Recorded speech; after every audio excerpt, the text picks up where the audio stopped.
first kick on this bad boy. God dang. All right, what's going on, guys? Thank you so much for tuning in. Today's Motovlog, we're going to be riding the Honda CT90 over to McDonald's to go get some food. This is honestly one of the best reasons to have a little bike like this is if you live in a city, you might as well use it to do inner city things. So, let's figure this out. If my bike doesn't make it, it's going to be unfortunate because I'm going to have to abandon it in the parking lot. And then we'll just kind of go from there type of situation. But hey, you can only do so much. The last CT90 video that you saw was me actually doing the head rebuild on this. The bike runs great. And it feels good. It looks good. I would say it smells good, but it doesn't really because it's a 50-year-old motorcycle. And she's kind of beat. But what's great is me and you get to hang out and do this. Look at all these people, dude. Mini bike, dude. Love it. We'll go this way.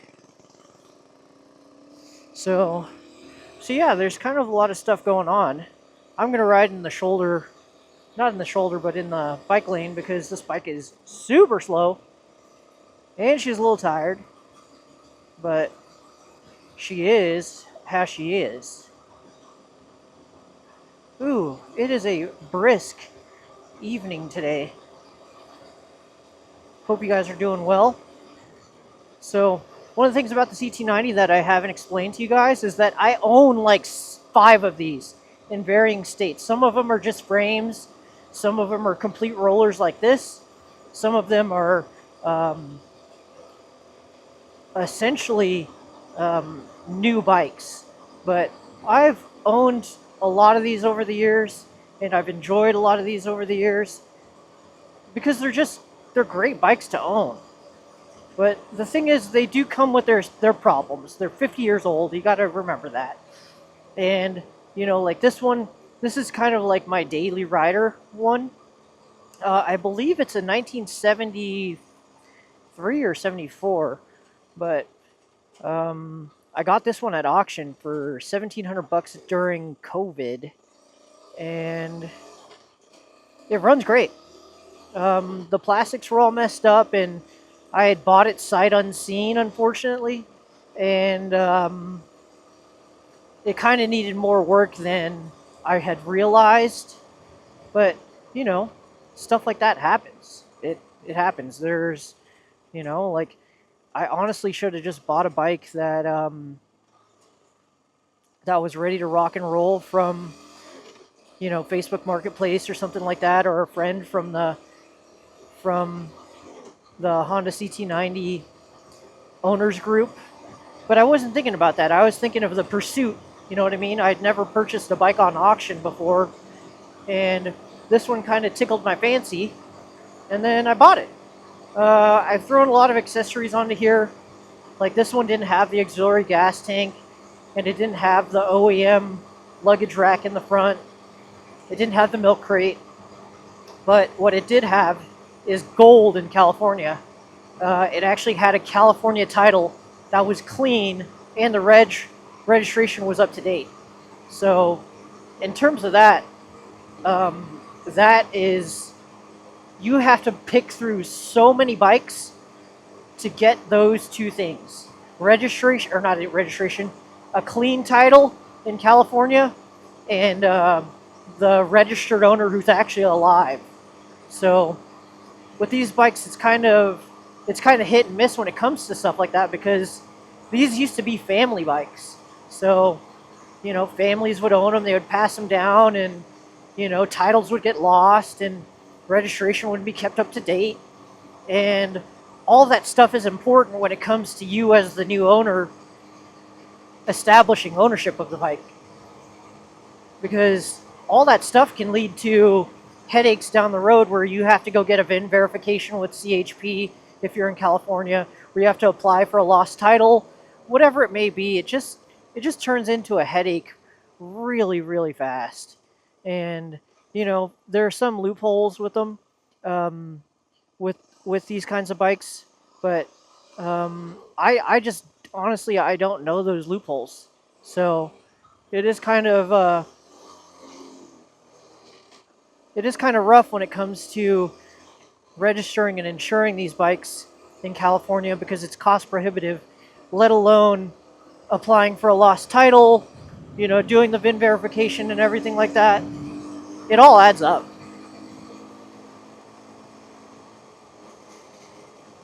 That's all she's got. Whoa, that's 40 miles an hour right there.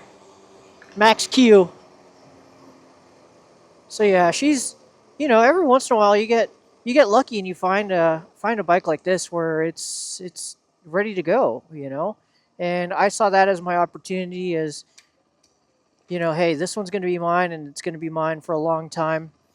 I've put probably about 500 or 600 miles on this particular bike, this this motor and frame combo, and it's been a joy. It's been a joy to me the entire time, and I've taken it. The longest journey that I've taken it was I think 60 miles, which was a lot to ask of the little girl, but I went ahead and did the motovlog on that. I hope you guys enjoyed that, but this bike is just so cool, and especially if you live in a city where the speed limit is like 40 miles an hour or under, or you just have a ranch or something like that. These bikes are freaking perfect. You do have to know your hand signals, because hand signals are important. This thing does not have blinkers, um, but yeah, it's just a really fun machine, and we are coming up on my favorite restaurant pretty soon here. But yeah, it's just they're neat machines. If you can get the opportunity to buy one and you're not mechanically inclined, it is the perfect machine to learn how to wrench. It's the perfect machine because they're just so forgiving. It takes like 12 tools. You can get everything done with essentially like a home toolbox. And it's it's fun. It's a lot of fun to say, hey, yeah, I saved this thing from a junkyard, or I got it for $400 if you're lucky. Um, the cheapest CT90 I've ever got was 120 bucks, but that one did not have registration, did not have a title, it did not have a lot of parts that would make a CT90 a CT90. But this one just so happens to have come into my life, and I've loved it ever since. Um, Nice, lady. One thing that's sketchy about these bikes is people don't see you. So let me go ahead and get my order ready, and if it's still light out, I'll go ahead and keep vlogging on the way home. Let go. I got a milk crate on the back of this thing, so that's where I'm going to throw my order.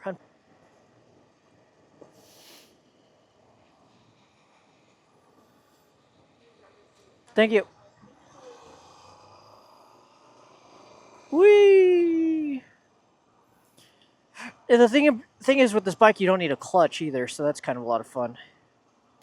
The hard part is to put my food back there and not have it spill everywhere on the ride. Usually I can put my sandwich bag right down here, but I don't think this is going to work because this is usually a big bag. I had the Big Mac pack because I'm hungry. Hi, thank you. Yeah, you too. God, that only took like 2 forevers, man. Jesus. The real question is, should I risk riding with it in my hand, or should I go ahead and, do the right thing and pull over and stash it real quick? I'll stash it. We'll stash it. Whoa. The real question is, will it fit up top? Yay or nay?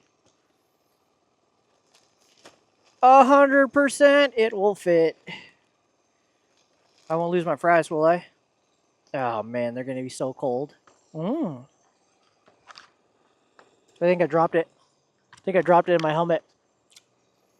Oh no. Yeah, those are gonna be frozen.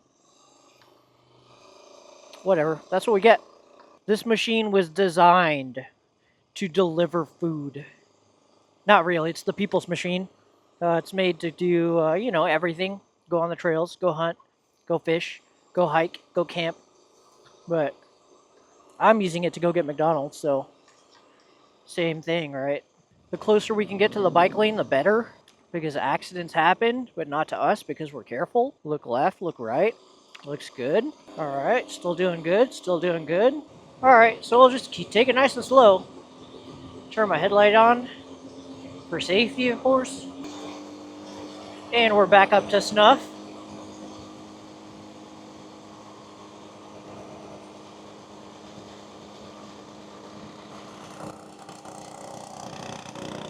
I'm getting passed by a pit bike with a Honda Predator motor in it. It's not fair. He doesn't even have lights. I think that's the same dude that I saw earlier. Alright, we gotta play this super safe. Because I do not want to get run over. We're gonna go ahead and make the right hand turn here. All vehicles must turn right, and then we're gonna flip a U-ey. Because this girl is tired. She's tired. She's tired. Whoop. Ta-da. Yeah, that was kind of a hard haul on this girl.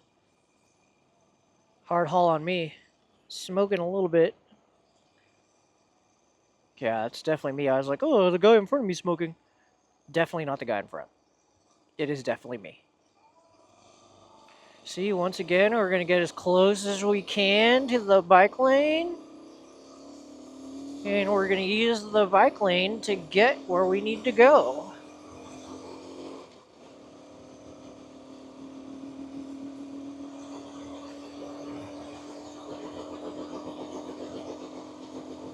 Here we go. Let's just go ahead and impede traffic. What a great little machine. If you guys enjoyed this video, thank you so much for watching. I hope you guys have a great day. Until next time, peace out. Ooh, look at all the Christmas decorations. Merry Christmas.